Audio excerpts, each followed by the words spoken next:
the Air Force has worked together with Northrop Grumman to build a launch vehicle known as the Minotaur IV, which is based on the Peacekeeper intercontinental ballistic missile system. The Peacekeeper ICBM was implemented as part of the nation's nuclear deterrence triad, so it's ground-based ICBMs. These were implemented back in 1986, and they were brought offline in 2005 when we got new types of ICBMs.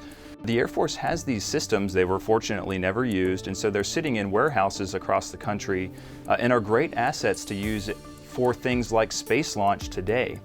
It's launched out of California on the West Coast, it's launched out of Florida, it's launched out of Alaska, and in this case it's going to launch out of Virginia.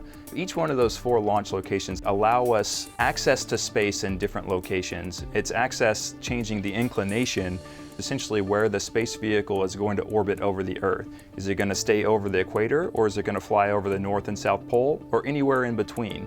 Wallops Flight Facility allows us the ability to fly our space vehicle exactly where we want to fly it. So Wallops is the best fit for us. The Minotaur IV vehicle is actually a smaller vehicle than most of the ones that the NRO uses to launch its other assets. It's only about 80 feet tall, it's about 7.5 feet wide. It weighs only 200,000 pounds, although that's really quite heavy. In this case, the Minotaur IV can launch into low Earth orbit something like 3,500 pounds. The payload, or the vehicle on top of this rocket, is smaller than some of the payloads that we have launched in the past. And so we could have put this smaller payload on one of the larger rockets, but that would have cost the government quite a bit more money. In this case, we have a rocket, it's a little bit smaller, it's a little bit cheaper, and it's the perfect fit for this size of a payload. The Minotaur IV is made up of 4 solid rocket motors. Each one of the stages burns in succession, so the first stage lights first and takes the entire rest of the rocket off the launch pad and starts its way to orbit.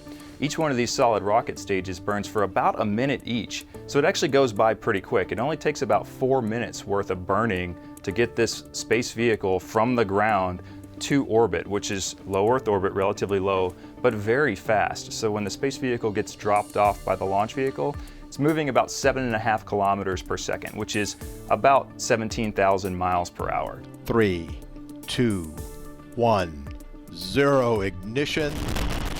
The Minotaur IV is probably best capable of putting space vehicles into low Earth orbit. And when I say low Earth orbit, I mean altitudes that are between 200 and 700 or 800 kilometers above the surface of the Earth.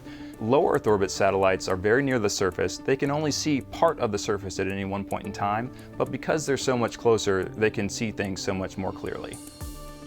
The Peacekeeper missile has already served its purpose as a nuclear deterrent. It's now serving another purpose, launching a national security payload.